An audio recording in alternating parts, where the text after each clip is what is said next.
I am the Tofu Golem. Please enjoy the video.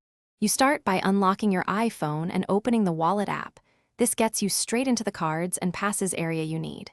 Tap a card or pass to reveal controls, because you'll use the individual item menu to remove it.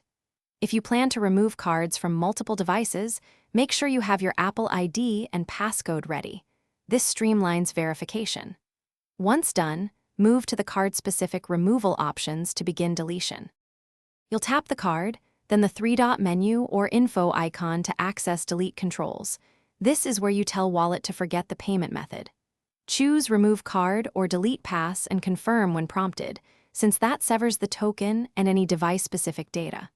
For cards tied to banks, expect an extra verification step. This protects you from accidental removal. Make sure to check other devices like Apple Watch and repeat removal there. Otherwise, the card might remain. You finish by verifying Wallet and settings to confirm each card or pass is gone. This closes the loop and prevents accidental charges. If a card won't delete, sign out and back into your Apple ID, then retry, because cache tokens can block removal. If that still fails, contact the card issuer. Banks can revoke tokens server-side. One troubleshooting tip: restart the device after sign-out.